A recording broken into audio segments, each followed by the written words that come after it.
All right. Welcome back, everyone, for another deep dive. Always a pleasure to be back. So today, we're diving into something you sent my way called Build Your Own Dream. And I gotta say, it really got me thinking about, are we really out there chasing our own dreams? Yeah. Or Yeah. we're just kind of, stuck helping somebody else build theirs? That is the big question, isn't it? Yeah. And I think this excerpt kind of throws it right in our faces. Oh, absolutely. Especially that one line, if you don't build your dream, someone else will hire you to build theirs. I mean, oof, it kind of hits home, doesn't it? Oh, it's so blunt. It is. It's blunt, but it's so true. It really is. It's like, it's that wake-up call. It's that reminder that at the end of the day, we have a choice. Yeah. Like every single day, we get to decide where our energy goes. Are we going to pour it into our own dreams, or are we going to, kind of just get swept up in someone else's vision? It's so easy to just drift, isn't it? I mean, look, the excerpt even says it. Your boss had a vision. You're working in it. It's like, whoa, hold on. Right. Exactly. How much of what I'm doing every day is actually, moving Emmy towards what I want to do? You know what I mean? Totally. It's like, is this even my path, or am I just walking somebody else's? I think it really comes down to awareness. It's not about saying, hey, working for someone else is a bad thing. Not at all. Right. There are tons of people out there who find so much satisfaction, so much fulfillment in, contributing to a shared vision. It's powerful. Totally.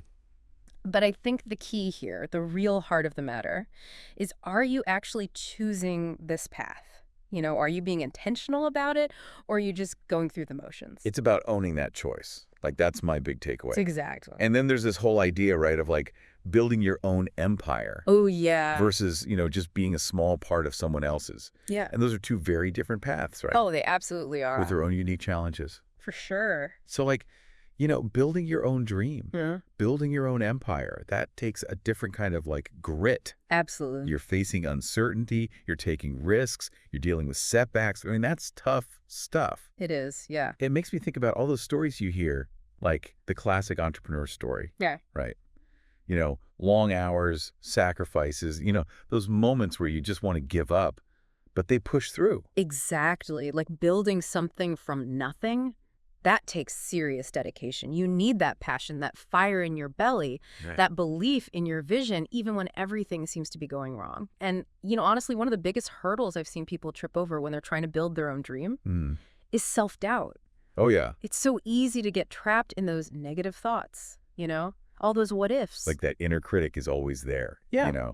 Who are you to think you could pull this off? Right. And learning how to quiet that voice, to actually cultivate that belief in yourself, that I can do this attitude. Yeah. That's huge. That's a journey right there. It is, yeah. So, what helps? Yeah. What can people actually do to kind of quiet that inner critic, to really embrace that I can do this attitude? Well, one thing that I've seen be incredibly powerful for people is surrounding yourself with a supportive community. Yeah. People who get you, who believe in you, who are in your corner cheering you on, especially when you need it the most. Yeah. Having that support system can make all the difference in the world. Oh, absolutely. It's like finding your tribe, Yeah. The folks who just get it, they understand the ups and downs, the challenges, the rewards. They've been there. And that all circles back to what you were saying earlier, right? About that initial choice. Are you happy building someone else's dream? Or do you have that fire, that burning desire to create something that's totally 100% yours? Yeah, and it's not always a black and white thing, is it? Sometimes it's about finding that middle ground where you can contribute your talents to a bigger vision, but also carve out space for your own aspirations. I love that. It's about finding that sweet spot where you can, use your skills, your passion, and still nurture those little seeds of your own dreams. Exactly. It's all about finding that balance, that alignment that just feels right for you. No one else can decide that. So for everyone listening out there, I want to ask, what really lights you up? What makes you feel like you're living in that sweet spot, aligned with your purpose? It all comes back to that question, right? What's one thing you're doing right now that just feels off, that feels misaligned with the dream you have for yourself? And what's one tiny step, even a tiny one, you can take today to shift gears, to start building something that's truly yours? Well, that's all the time we have for today's deep dive. Until next time. Thanks for listening, everybody.